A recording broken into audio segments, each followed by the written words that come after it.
नमस्कार, जोहार। दुमकुड़िया में आप सभी का स्वागत है।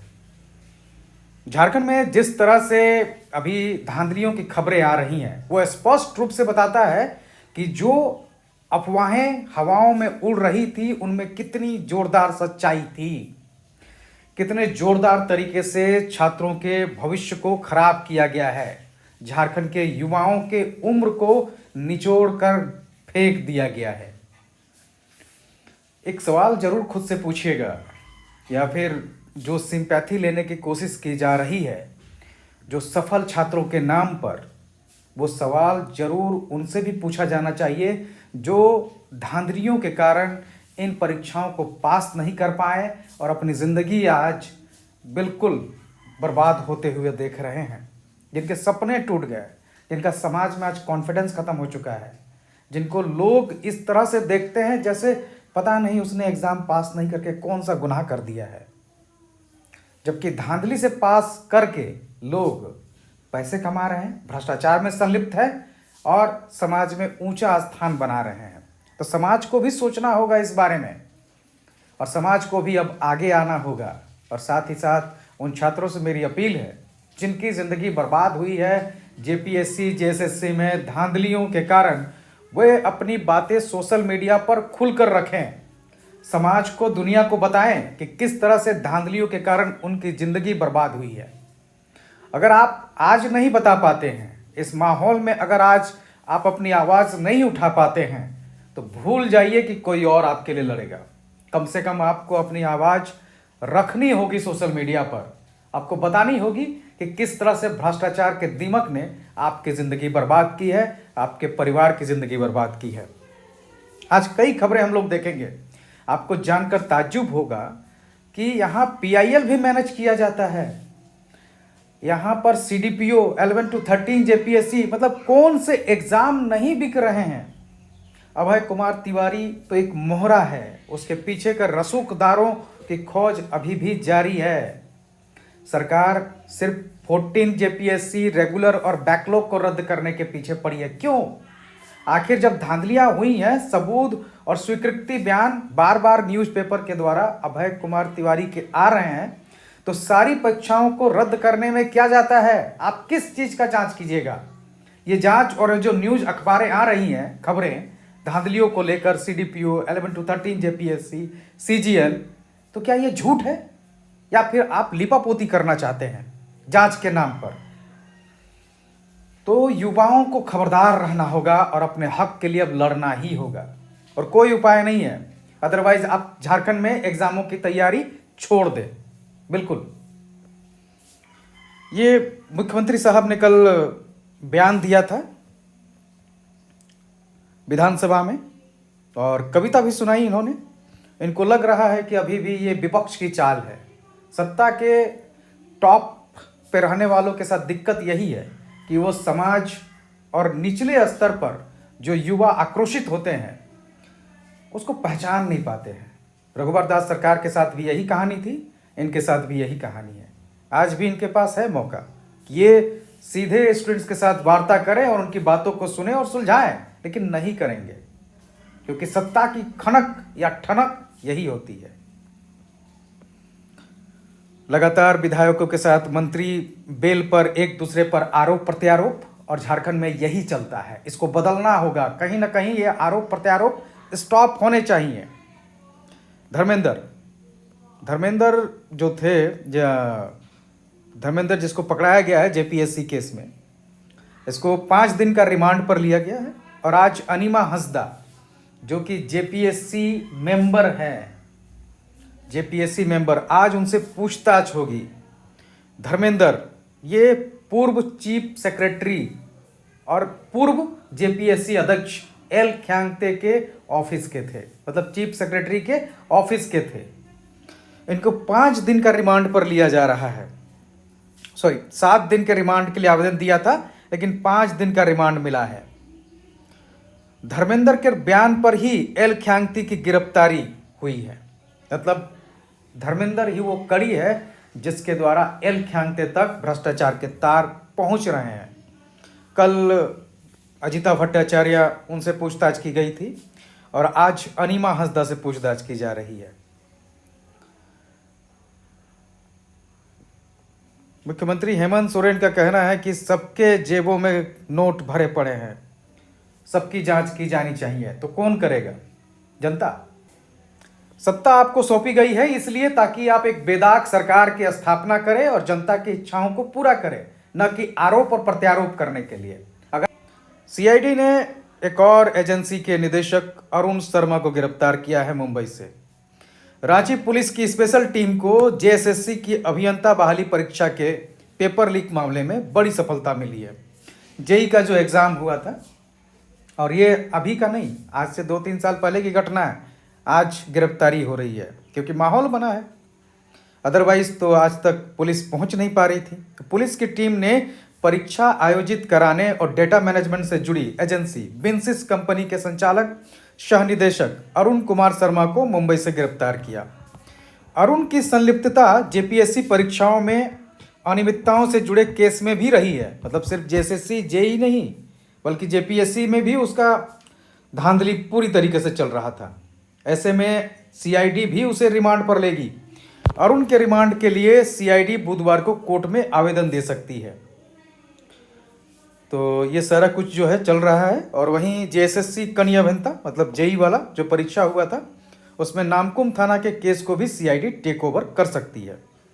अब ये जो अरुण शर्मा है, यह मूल रूप से नालंदा निवासी है। और ये बहाली आपका देखिए 2022 का बहाली था। मतलब सरकारें पता नहीं किस, झारखंड में तो हर पार्टी की सरकार का यही हाल है। ये 1279 पदों के लिए 3 जुलाई 2022 को प्रतियोगिता परीक्षा हुई थी। 22 आज 26, मतलब आज पकड़ पाए हैं। और लोग कहते हैं कि सीआईडी पे भरोसा कीजिए। कैसे किया जाए? झारखंड पुलिस आखिर इतना दिन तक क्यों छुपा रही थी इन सब चीज़ों को? पकड़ना चाहिए था पहले। अगर नहीं पकड़ पा रही है तो फिर आप जो है बिल्कुल जो है नाकाम है, नाकारा है। दूसरी ओर एफआरओ और एसीएफ के पदों के लिए दिया गया है कि एफआरओ के पद के लिए 25 लाख और एसीएफ के लिए 35 लाख जो है फिक्स था, इतने में बिके हैं। अब ये जब आपका आ चुका है तो अब इसके बाद एफआरओ और एसीएफ को रद्द करने के लिए क्या बचा है? क्या जांच होगी उसमें? मुख्यमंत्री जी क्या जांच कराना चाहते हैं या लीपापोती करना चाहते हैं? स्पष्ट कर देना चाहिए उनको। साफ साफ लिखा है कि सीआईडी के द्वारा गिरफ्तार किए गए अभय तिवारी ने खुलासा किया है कि फॉरेस्ट रेंज ऑफिसर व assistant conservator of forest officer के लिए उसने 20 प्रतियोगियों से करीब 5 करोड़ 80 लाख रुपए की वसूली की थी। एफआरओ के एक पद के लिए 20 से 25 लाख की बोली लगाई गई थी, जबकि एसीएफ के लिए 30 से 35 लाख की बोली लगी थी। अभय और उसके दलालों ने मिलकर एफआरओ के 12 कैंडिडेट दिए, जबकि एसीएफ के 8 कैंडिडेट। इसमें 19 कैंडिडेट उत्तीर्ण हुए, एक फेल कर गया। मतलब इसमें भी गारंटी नहीं है। 2 प्रतियोगी ऐसे थे जो कैंडिडेट होने के साथ जेपीएससी के दलाल भी थे। वहीं श्वेता गुप्ता जो पकड़ाई थी, उप परीक्षा नियंत्रक जेपीएससी की, उनका कहना है कि एल ख्यांगते जो अध्यक्ष थे, उन्होंने जबरन रिजल्ट निकलवाया है। उनसे कहा गया कि पीटी और मेंस दोनों के नंबर तुम्हारे पास हैं, उसके आधार पर रिजल्ट निकालो। और श्वेता का दावा है कि वो रिजल्ट निकालने के पक्ष में नहीं थी। तो भाई आपने पहले त्याग पत्र देकर बाहर क्यों नहीं हो गए? अभय ने वहीं सीआईडी को और कुछ भी बताया है अपने बारे में, और उसके द्वारा ये है कि जो लालू था, कोडरमा का लालू और दिल्ली का सेंटी, इनके द्वारा वो टीडीपीएल के संचालक सतपाल सिंह और रामवीर सिंह से डील कराया गया था। ये देखिए पीआईएल भी मैनेज किया जाता है। तो आप कोर्ट के पास अगर जाने की सोचते हैं तो पहले होशियार हो जाइए। आपके कोर्ट केस बिक रहे हैं। जेपीएससी और परीक्षा संचालित करने वाली एजेंसी टीडीपीएल की करतूतों पर झारखंड हाईकोर्ट में एक जनहित याचिका दायर की थी। इसे मैनेज करने के लिए 3 करोड़ की डील हुई थी और इसके एडवांस के रूप में अभय तिवारी ने सैनिक मार्केट में दुकान चलाने वाले एक व्यक्ति के हाथों 5 लाख रुपए का भुगतान भी किया। और ये खुलासा अभय तिवारी ने सीआईडी को दिए अपने बयान में किया है। आप अंदाजा लगा लीजिए, 3 करोड़ में आपके सपने कोर्ट में भी बेचे जा रहे हैं। मतलब किस स्तर पे धांधली है झारखंड में। ऐसे में लगता है कि अगर आपको कि सिर्फ सैनिटाइज करने से और कुछ लोगों को हटा देने से ये पूरा मामला अगर खत्म होगा, तो बिल्कुल नहीं। अभय तिवारी जैसे जाने कितने होंगे, ये तो सिर्फ एक पकड़ाया है। जरूरत है पूरी तरीके से ओवरऑल करने के इस सिस्टम को, और आज नहीं तो फिर सपने और कुछ ले जाएंगे। आइए और भी खबरें देख लेते हैं हम लोग। भाजपा ने छात्र आंदोलन को सियासी मंच बनाया, हेमंत सोरेन। मुख्यमंत्री जी को बताना चाहिए कि चट्टा जेपीएससी पीटी में आखिर उस समय किसने सियासी मंच बनाया था, यह भी तो सवाल है भाई। जब अगर आप जनता को, छात्रों को संतुष्ट नहीं कर पा रहे हैं तो विपक्ष तो उसका लाभ लेगा ही लेगा, ये तो सर्वविदित है। विपक्ष का काम ही है कि जनता के उन मुद्दों को उठाना जिनको सत्ता इग्नोर कर रही है। क्या इन्होंने बेल पर जाकर हल्ला गुल्ला नहीं किया है? ऐसे कई फोटोज मिल जाएंगे 2016-13। वहीं डीएसपी, डीसी और एसएसपी धरना स्थल पर पहुंचकर यूपी के युवक को थाने पर ले गई। कई ऐसे खबरें हैं जो ये बताता है कि पूरा सड़ चुका है। देखिए, ये आपका जेपीएससी 11-13 में अभय तिवारी ने लेन देन कबूला, और क्या कबूला है देखिए। टीडीपीएल के मार्केटिंग मैनेजर और बाद में सीजीएल से बहाल हुए अभय तिवारी ने शुक्रवती बयान में सीआईडी को जेपीएससी के चेयरमैन रहे एल ख्यांगते के अलावा अजिता भट्टाचार्य, जमाल अहमद और डॉक्टर अनीमा हंसदा पर संगीन आरोप लगाए। उन्होंने बताया कि नामकुम के आदित्य पांडे ने ख्यांगते, अजिता भट्टाचार्य, इनके पीए ब्रजराम, जमाल अहमद, अनीमा हंसदा और टीडीपीएल के निदेशक रामवीर सिंह से संपर्क कर इंटरव्यू में 7 अभ्यर्थियों के नंबर बढ़वाए थे। यह सिर्फ एक तरफा है, अभय तिवारी की ओर से है। बाकायदा और कितने लोग जुड़े हुए थे इनसे, इनकी जानकारी अभी भी सीआईडी के पास नहीं है। इसके एवज में लाखों रुपए वसूले गए थे। अभय ने सीडीपीओ परीक्षा में भी प्रति अभ्यर्थी 10 लाख रुपए लेने की बात कबूल की थी। सारा खेल बताया अभय ने बताया कि टीडीपीएल निदेशक रामवीर सिंह पर अभ्यर्थियों के कोड को डिकोड करने का दबाव डाला जाता था। मतलब दबाव देखिए कितने शानदार तरीके से अभ्यर्थियों की किसी न किसी जेपीएससी सदस्य से सेटिंग होती थी, और जिस अभ्यर्थियों की जिस जेपीएससी सदस्य से बातचीत हो चुकी होती थी उसे उसी पैनल में इंटरव्यू के लिए डाला जाता था। आप समझ लीजिए कि किस स्तर पे, मतलब पीटी, मेंस, इंटरव्यू, तीनों स्तर पे आपके बिक रहे हैं सपने। देखिए, 3 अभ्यर्थियों से एजेंट के जरिए जो है संपर्क। अभय ने सीआईडी को बताया कि लालू नाम के एजेंट के जरिए उसका संपर्क जेपीएससी के पास 3 अभ्यर्थियों से हुआ था, और इसके बाद ख्यांगते, अजिता भट्टाचार्य के साक्षात्कार बोर्ड में इन्हें डाला गया। अजिता भट्टाचार्य आपको पता ही होगा कि ये जेएमएम के कद्दावर नेता की वाइफ हैं। इसके बाद ख्यांगते और अजिता भट्टाचार्य के साक्षात्कार बोर्ड में उन्हें डाला गया। डीएसपी बने एक का संपर्क ब्रजलाल और एक का संपर्क पतंजलि कोचिंग के रवि कुमार के जरिए हुआ। इसके बाद इंटरव्यू पैनल सेट कर परीक्षा उत्तीर्ण कराई गई। अंतिम परिणाम जारी होने तक अभ्यर्थियों से करीब 60 लाख की वसूली की गई। अजिता भट्टाचार्य का कामकाज उनका पीए ब्रजराम देखता था। वहीं जमाल अहमद हजारीबाग के एजेंटों के जरिए अभ्यर्थियों की सेटिंग कराते थे। आज अनीमा हंसदा से पूछताछ है।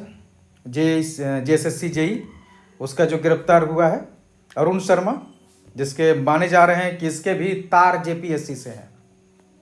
आप अंदाजा नहीं लगा सकते हैं कि किस स्तर पे जो है भ्रष्टाचार की दीमक खा चुकी है। कल बीजेपी छात्रों पर जो लाठीचार्ज हुआ था उसको लेकर झारखंड बंद बुलाया था।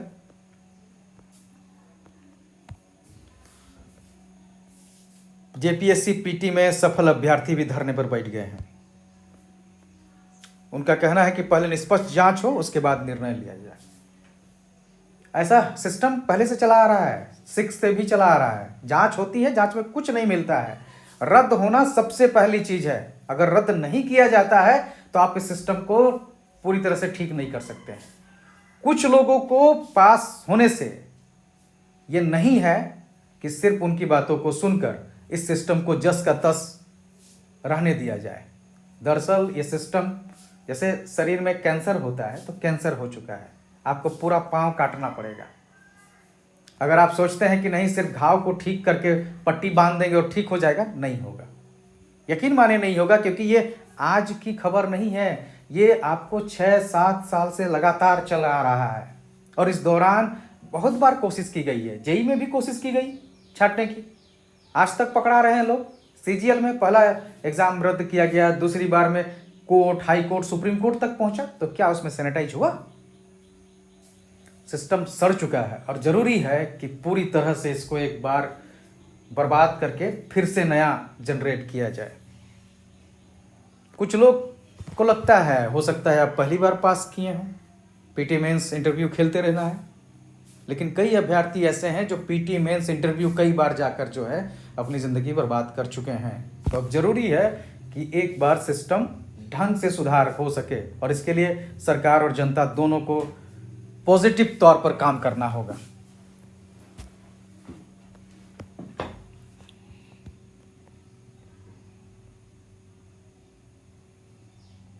आप किस में देखिएगा, आप सीडीपीओ हो चाहे किसी भी एग्जाम में, सब में धांधलियां हैं। आखिर बच्चा यहाँ कहाँ जाए, किसके पास जाए? सवाल तो यही है। यहाँ तो पीआईएल भी मैनेज हो रहे हैं और बात सैनिटाइज करने की जा रही है कि कुछ जो लोग जानकारी के हैं उनको निकाले। अब कैसे निकालिएगा? सिर्फ अभय तिवारी एक लिंक नहीं है। एक तो अभय तिवारी पकड़ाया, जाने कितने अभय तिवारी यहाँ होंगे, क्या उनको पकड़ना आसान है? इस चेन को तोड़ने के लिए जरूरी है कि सारे एग्जाम रद्द किए जाएं। इसके बाद देखिए, ये भास्कर में भी न्यूज है कि अभय का खुलासा, 11वीं से 13वीं जेपीएससी के इंटरव्यू में अभ्यर्थियों से 15 लाख वसूल का नंबर बढ़ाया गया। वहीं दूसरी ओर देखिए कि 30 बैठक जेपीएससी की हुई, जिसमें सदस्यों की आपत्ति के बाद भी चेयरमैन द्वारा आधा दर्जन फैसले लिए गए। जैसे जो सबसे विवादित रहा है, कंप्यूटर स्क्रीन पर उत्तर पुस्तिका की जांच। ये जो जेपीएससी द्वारा ये जो निर्णय लिया गया था, इसमें सदस्यों ने आपत्ति जताई थी। उनका तर्क था, कई परीक्षक डिजिटल मूल्यांकन में दक्ष नहीं, इसके बावजूद प्रक्रिया आगे बढ़ाई गई।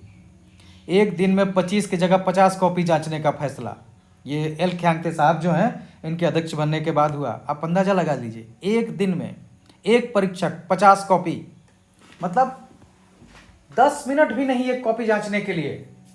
कैसे कोई जांचेगा? 8 घंटा अगर वो काम कर रहा है तो करीब करीब 480 मिनट। अब 480 मिनट में 50 कॉपी, आप अंदाजा लगा लीजिए, मतलब 10 मिनट भी नहीं एक कॉपी के लिए। कैसे कोई जांचेगा? और उसके कारण जो है भ्रष्टाचारियों को जगह देना उसका मेन उद्देश्य था। और वैसे लोग निकल जाते थे तो वो अच्छे लिखते थे, क्योंकि उनकी कॉपियां पढ़ी ही नहीं जाएंगी तो उनको नंबर कैसे मिलेगा? आप कितनों भी मेहनत कर लीजिए आंसर राइटिंग में, आप कितना भी पढ़ने में मेहनत कर लीजिए, जब आपकी कॉपियों को ढंग से जांचा ही नहीं जाएगा तो आपको नंबर कहां से मिलेंगे? ये जो मेंस को लेकर लोग तैयार हो रहे हैं, आंदोलन में बैठ रहे हैं, उनको ये चीजें देखनी ही चाहिए। 14वीं सिविल सेवा पीटी रिजल्ट पर तीनों सदस्यों ने आपत्ति जताई थी। एपीपी रिजल्ट पर 2 सदस्यों ने आपत्ति जताई थी। तो आयोग की पूरी निर्णय प्रक्रिया सवालों के घेरे में है और सरकार को इस बात को संज्ञान लेना चाहिए, और पहले ही लेना चाहिए था जब छात्रों ने डिजिटल कॉपीज का आरोप लगाया था चेकिंग को लेकर, या योग्यता अयोग्य शिक्षकों द्वारा कॉपी काटने को लेकर। लेकिन सरकारें कान में तेल लगाकर सोई रहती हैं, क्योंकि उनको मतलब नहीं है किसी सुधार से। अगर रहता तो पहले ही एक्शन ले चुकी होती। वहीं डॉक्टर जमाल का कहना है कि उनका किसी बिचौलिए और एजेंसी से कोई संबंध नहीं है। जो सदस्यों पर आरोप लग रहे हैं कि इंटरव्यू में मार्क्स बढ़ाए गए थे, तो जो सदस्य हैं जेपीएससी डॉक्टर जमाल अहमद, उनका कहना है कि किसी भी बिचौलिया या एजेंसी से कोई संबंध नहीं है। सीडीपीओ का रेट 10 लाख रुपए का था। आपको पता ही है कितने बड़े पैमाने पर यूपी से जनरल कैंडिडेट में सिलेक्शन हुआ है सीडीपीओ में, बड़े पैमाने पर, आपको पता ही है। प्रारंभिक से अंतिम चयन तक अलग अलग दर होती थी, मतलब ये प्रोडक्ट लाइन तैयार होता था। मतलब पीटी पास करने के लिए मान लीजिए आप 5 लाख दे रहे हैं, 5 लाख का रेट था। तो अच्छा, इसमें रिजर्वेशन भी था भाई, एससी एसटी के लिए 2 से 3 लाख रुपए ही था। तो यहाँ बड़ा ख्याल रखा था अभय तिवारी ने सबके लिए। उसको पता था कि वो झारखंड में है, तो जनरल के लिए अलग रेट और एसटी एससी के लिए अलग रेट, बस ओबीसी के लिए रिजर्वेशन देना भूल गया। गड़बड़ यही हो गया, उसको भी दे देना चाहिए था, वो काहे बाकी रखा। और अंतिम रूप से पास कराने के लिए 60 से 70 लाख रुपए, बाकायदा इसका तो एक रेट चार्ट बन के वेबसाइट बनाना चाहिए था। ये जो बीच में लिंक इतने तैयार होते हैं, उसके कारण स्टूडेंट्स तक रेट पहुंचते पहुंचते बढ़ जाता है। तो अभय तिवारी जी और इस तरह के जितने भी हैं, उनको तो सबसे पहले एक वेबसाइट बनाकर उसमें डालना चाहिए रेट, ताकि बड़ा इजीली तरीके से और डिस्काउंटेड रेट में मिल जाए। क्या दुर्भाग्य है झारखंड का, कहना पड़ेगा। मतलब 60-70 लाख रुपए दीजिए तो आपको जॉब मिलेगी।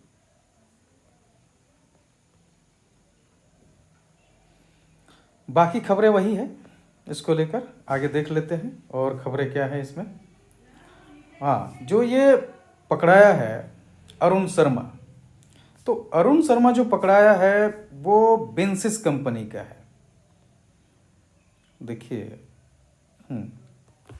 जेपीएससी के पूर्व चेयरमैन एल ख्यांगते पर परीक्षा संचालन की जिम्मेदारी संभालने वाली एजेंसी टीडीपीएल के अलावा एक और कंपनी बिन्सिस टेक्नोलॉजी प्राइवेट लिमिटेड को वर्ष 2025 में बैकडोर एंट्री दिलाने के लिए साठगांठ का आरोप लगा है। और जांच के अनुसार बिन्सिस टेक्नोलॉजी को काम देने के एवज में 2 करोड़ रुपए की एक मुश्त राशि और कुल भुगतान का 20% कमीशन तय किया गया था। टीडीपीएल के साथ भी इसी तरह की डील सामने आ चुकी है। इससे सीआईडी को संकेत मिलता है कि पूर्व चेयरमैन के कार्यकाल में एक से अधिक बाहरी एजेंसियों को अनुचित तरीके से आयोग के काम में शामिल किया गया। और ये डील कराया था सीआईडी के जांच में पूर्व चेयरमैन एल ख्यांगते और परीक्षा एजेंसियों के बीच डील कराने में कंप्यूटर ऑपरेटर, जो आपका चीफ सेक्रेटरी के ऑफिस में थे धर्मेंद्र कुमार, उसकी भूमिका अहम थी। बिन्सिस का ही निदेशक अरुण शर्मा जो है वो मुंबई से गिरफ्तार हुआ है। आप अंदाजा नहीं लगा सकते हैं कि किस पैमाने पर हो रहा था, आपके सपनों को कुचला जा रहा था। और हमारे नीति निर्माता अभी भी जो है सोए हुए हैं, वो सिर्फ 3 परीक्षाओं को रद्द करने पर लगे हुए हैं, जबकि होनी सब चाहिए। कल अचानक रात में डीसी और एसएसपी पहुंचे थे। खैर, इस तरह की चीज़ें अभी आंदोलन में होती रहेंगी, क्योंकि दोनों ओर से अभी राजनीति चलती है, प्रशासनिक जोर जबरदस्ती भी चलती है। अब उसको किसी तरह का भी नाम दिया जा सकता है। वैसे रांची पुलिस काफ़ी बेहतरीन तरीके से सामने आई है और उन्होंने छात्रों का सपोर्ट किया है। कुछ एक आध जगहों पर अगर चीज़ों को हम लोग न देखें तो छात्रों और पुलिस के बीच में समन्वय बना हुआ है। तो ये खबरें हैं। प्रभात खबर में भी आपको वही है, एफआरओ 25 लाख, एसीएफ 35 लाख। भाई ये तो रेट चार्ट खुल रहा है, मतलब आपको पता चल रहा है, डायरेक्ट पब्लिक को पता चल रहा है, हम लोगों को, कि आखिर जो है कितने में बिकता था। तो इंतजाम करना होगा कैसे से, मतलब ये एक तरह से ना इसका मार्केटिंग है कि इतना में बेच रहा था, इतना में ये बेच रहा था, तो लोग अपने हिसाब से इसको फिर देखेंगे। दोनों चीज़ें होती हैं। जहाँ ये भ्रष्टाचार की बात करता है उसको सामने लाकर लाता है, वहीं दूसरी ओर इन एजेंटों की मार्केटिंग भी इसी से हो जाती है। टीडीपीएल के चयन के लिए किस किस ने पैरवी की थी, सीआईडी को इसकी तलाश है। और सीआईडी कर रही है पर्दे के पीछे से खेल रहे प्रभावशाली रसूखदारों की तलाश। मतलब 15-16 दिन हो गए सीआईडी को, आज तक वो पता नहीं लगा पाई है, या फिर पता लगा भी पाई है, सबूत नहीं है, चुप्पी साध के बैठी है। तो ये मत सोचिए कि चीज़ें इतनी आसान हैं, चीज़ें बहुत मुश्किल हैं। साफ सफाई, और उसके लिए पूरा जोर लगाना होगा झारखंड के पूरे स्टूडेंट्स को, समाज को भी। वहीं जेपीएससी नियुक्ति गड़बड़ी में मामले जो सुनवाई है वो 25 तारीख को होगा। जेपीएससी नियुक्ति परीक्षा में गड़बड़ी मामले में गिरफ्तारी के बाद जेल में बंद मुख्य सरगना अभय कुमार तिवारी, मनोज कुमार तिवारी, श्वेता गुप्ता समेत 4 की जमानत याचिका पर मंगलवार को अपर न्यायायुक्त प्रथम योगेश कुमार की अदालत में सुनवाई हुई। सुनवाई के दौरान सीआईडी ने केस डायरी जमा करने के लिए समय मांगा, जिस पर अदालत ने 2 सप्ताह का समय देते हुए अगली सुनवाई की तारीख 25 अगस्त निर्धारित की। जमानत की गुहार लगाते हुए मुख्य आरोपी अभय कुमार तिवारी और जो भी है मुख्य अभय कुमार तिवारी, श्वेता गुप्ता, उसके बाद अरविंद कुमार, सौरभ सुमन ने अलग अलग जमानत याचिकाएं दाखिल की हैं। तो जमानत भी अपनी ओर से, और कोर्ट जहां तक है अभी देखिए क्या करती है। कोर्ट को अब संज्ञान लेना चाहिए, स्वतः संज्ञान लेना। अगर इस तरह की घटनाओं का स्वतः संज्ञान नहीं लिया जाएगा तो किसका लिया जाएगा? स्वतः संज्ञान उनको लेना चाहिए और इस पे कार्रवाई करनी चाहिए स्वतः ही। अब तो पीआईएल मैनेज की बात आ रही है, तो ये तो कोर्ट पे भी अब सवाल खड़े होने लगे हैं इसको लेकर। वहीं दूसरी ओर एक और खबर बताना चाहेंगे कि सरकार को 8500 से अधिक सुझाव मिले हैं परीक्षा प्रणाली में सुधार को लेकर। इसके अलावा झारखंड विधानसभा घेराव के मामले में रांची में 100 नामजद सहित 600 प्रदर्शनकारियों पर एफआईआर दर्ज किया गया है। जो जेपीएससी में 454 अभ्यर्थी ओएमआर सेट का कार्बन कॉपी नहीं भेजे हैं तो उनसे पूछताछ हो सकती है, और उसके बाद जिसमें जो संदिग्ध पाए जाएंगे उनकी गिरफ्तारी भी हो सकती है। तो ये खबरें हैं, और अपने आप को जागरूक बनाइए। और मेरी आपसे अपील है, जो भी लोग छात्र, जितने भी छात्र हैं जो झारखंड के किसी भी एग्ज़ाम में धांधली के कारण उनकी ज़िंदगी बर्बाद हुई है, उसको सोशल मीडिया पर लेकर आइए, क्योंकि सोशल मीडिया पर नहीं लेके आइएगा तो आपकी और सिंपैथी जनरेट नहीं होगी। लोगों को ये समझ में नहीं आएगा कि आखिर धांधलियों के कारण आम जनता या आम स्टूडेंट्स जो फेल होते हैं, जिनको फेल ही कहा जाता है, फेल होते हैं, तो किस तरह के दिक्कतों का सामना उनको करना पड़ता है। दिक्कतें उनके साथ सिर्फ नहीं है कि जो लोग धांधलियों से पास हो गए और उसके बाद उसको निकालेंगे तो उनका जीवन कैसे चलेगा, परिवार और फैमिली है। भाई उनका भी परिवार और फैमिली था जो धांधलियों के कारण बाहर रहे हैं, और उनकी संख्या बड़ी मात्रा में। हर एग्जाम में इस तरह की घटनाएं हो रही हैं, अपनी बातों को सामने लाइए। धन्यवाद।